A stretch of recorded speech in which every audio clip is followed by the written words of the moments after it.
Good morning, everyone. Welcome to this week's weekly missions roundtable. As always, you have your West Coast hub comprised of Mike Pettingill. Mike, say hello. Hello, y'all. He is our fearless leader. We have Ali Azrati. Ali, say hello. Hi, how are y'all? She is our amazing administrative assistant. And then you have me, Anthony English, the West Coast Hub Assistant Director, Mike Pettingill's right-hand man. And this week is a special recording because we had a request come in for us to talk about this topic. And this topic is youth and short-term mission trips. So we're going to be talking about the benefits of taking youth, Christian youth, on short-term mission trips. So with that said, I say we just hop right in because we have a good amount to talk about, a lot of good stuff. So Ali, I'm going to pass the ball to you, my friend. I'll get it. That wasn't a good catch. I don't know what sport that was. Okay. And I'm a D1 athlete, so that was really embarrassing. But we're going to start out in 1 Timothy 4:12. I know I've mentioned it in the past, but previously I worked as a student ministry assistant in a PCA church. And many of the youth love to quote this verse when they would get told no to do things, but in this context for short-term missions, especially for youth, it's awesome. So 1 Timothy 4:12, let no one despise you for your youth, but set the believers an example in speech and conduct and love and faith and purity. So I love this. It just reinforces that at any age, whether you're so young or so old, you can serve the Lord and glorify him. And youth can do this on mission trips. First, youth, in my experience, youth will do jobs that adults aren't so keen on doing. I've seen many a time where youth will go out and do manual labor for hours and hours upon end.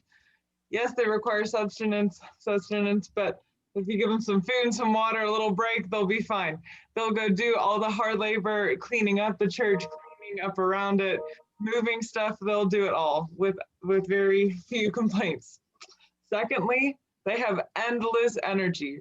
So leading these trips, I was in my 20s, so I also had a lot of energy pre-kids, but my energy never matched the amount of energy that the youth had. They would go out and play with the kids we were ministering to for hours.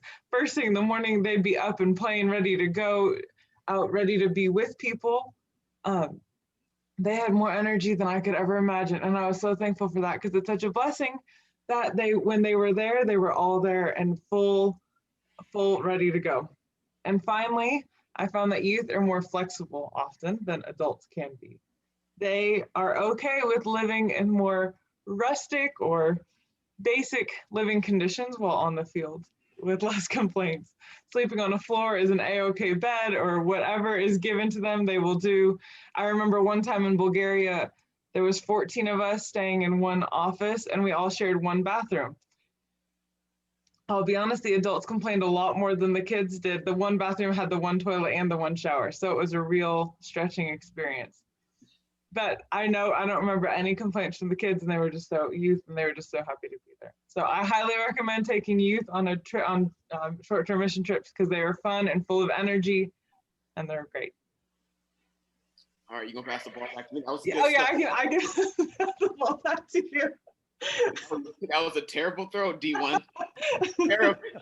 I don't know what kind of throw that was, but guys, I have not taken youth to on a mission trip, but what I did do, I remember back in high school, I was the co-president of a Christian club called CIA. So cheesy now looking back, but Christians in Action. And the goal was to help people learn how to share their faith and defend their faith. So I remember I grew up right by San Diego State University.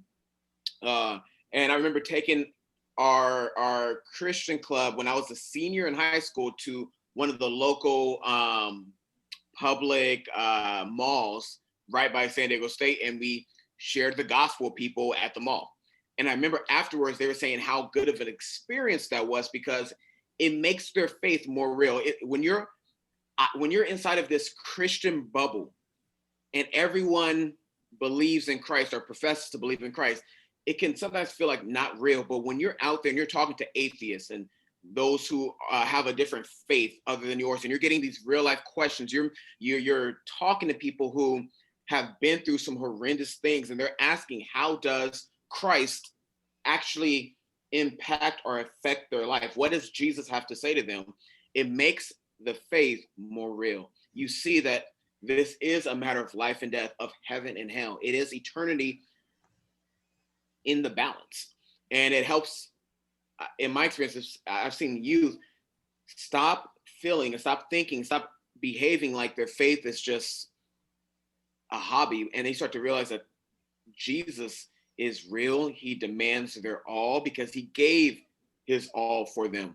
And seeing them disciple other people, I mean, that's one of the biggest ways to grow in your faith with Christ, is to actually help others grow in their faith.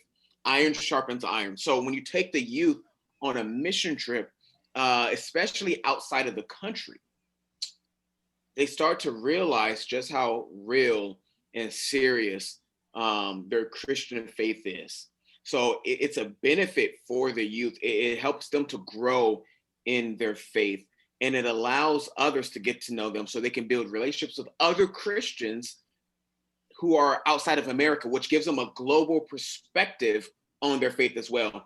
It's not only dangerous to remain in our Christian bubbles, but it's also dangerous to only think of our faith in terms of the Western American world, especially because our faith originated in the Middle East. It's primarily a Middle Eastern faith. We are the ends of the earth here in America. We're not the center of the world.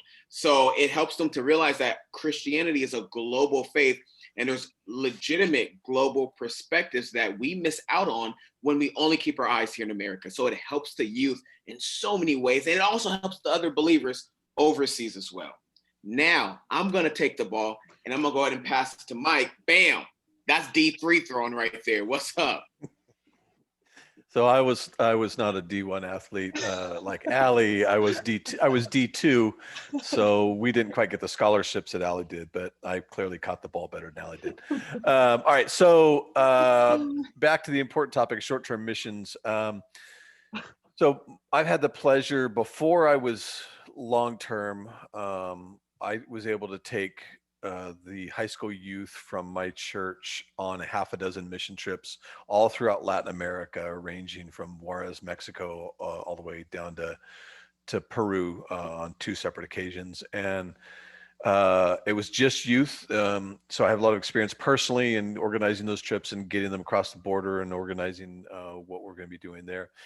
Then in the 10 years that my wife and I served on the mission field, we hosted nearly 800 short-term missionaries for 1 and 2 week missions trips. And I'd say probably at least half of those were youth, if not more. And kind of piggybacking on what Ali said, I preferred youth, and it wasn't that I had a problem with the adults. What I saw was a willingness to serve. Yeah, that's definitely it. But what I also saw was really life altering for a lot of these folks. That I want to cover 2 points, but the first point is how did it impact them? And we had 7-year-olds, 8-year-olds, but most of them were teenagers. And what we saw was, and some of these people I've kept in contact with and I've watched them growing up and get married and have kids of their own, was the short-term missions was changing, was life altering for them. And I saw many of them become long-term missionaries. I saw a whole bunch of them become prayers and financial supporters of missions, and people who got involved in missions sending from their church. And so the pliability, the malleability of the youth, their heart and their mind, having them to be exposed to not only another culture, which is important, but to the concept of service, to the concept of dedicating, and it's 1 week out of 52, but dedicating 24 hours a day, 7 days a week for 1 week to, I'm going to serve people. And that in the formative years turned out to be really life altering for a lot of those teens that are now adults, and they're accompanying youth of their own on mission trips now. So that was a big deal. And I want to address the second and final point I want to address is a lot of people complain to me as the host of a short-term missions trip. I'm in country and I'm receiving the trip. It's like, you don't want our kids coming. I mean, you want like construction people, and you don't want like a 13-year-old girl on the end of a shovel. And yeah, physically, you're right. That's not what I want. But that's not why we're doing it. We're not doing it. The goal is not to build the biggest, bestest, cheapest house in the shortest amount of time. That's not the goal. The goal is to show the love of Christ. And when North Americans come to foreign lands, it's a big spectacle.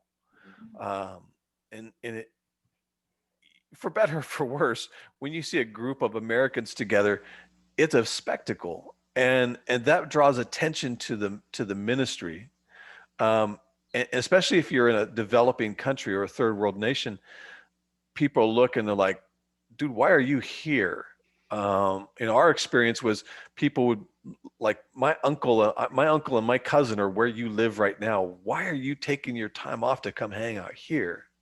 And then I get to explain to them, to the nationals, because they love Jesus so much, they want to hang out with you.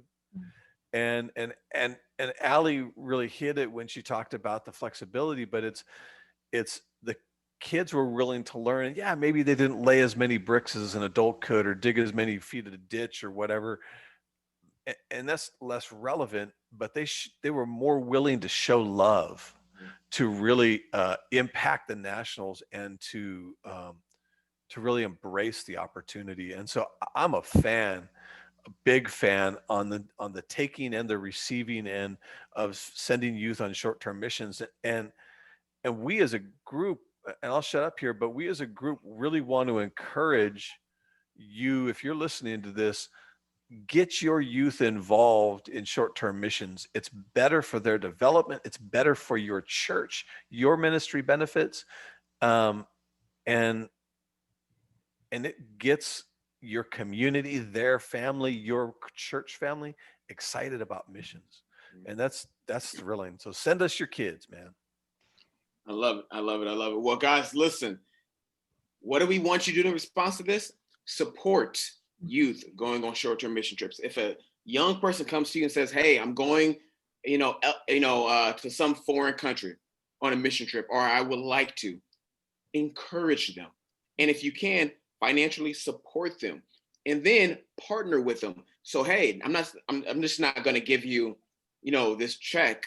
I want to hear about what happened when you get back. Let's debrief. I want to know what you learned, what you did, how God impacted you, how God impacted those. Be involved in these young people's lives, because a lot of times young Christians they're a shot of adrenaline inside of a church. So if they go and they get excited about missions, they're going to bring that excitement back to the church, and that's a good thing. So send your children, your young people, encourage them, pray for them, debrief with them when they get back, and watch how not only God blesses them, but watch how God blesses you and your ministry as God injects new life into your congregation. With that being said, this is your West Coast Hub. As always, we love y'all. If you have any questions, feel free to reach out to any one of us. If you want to plan a youth short-term mission trip, please contact myself or Mike, and we would love to assist with that. Guys, we love y'all. We'll catch you guys next week. God bless. Bye. Take care.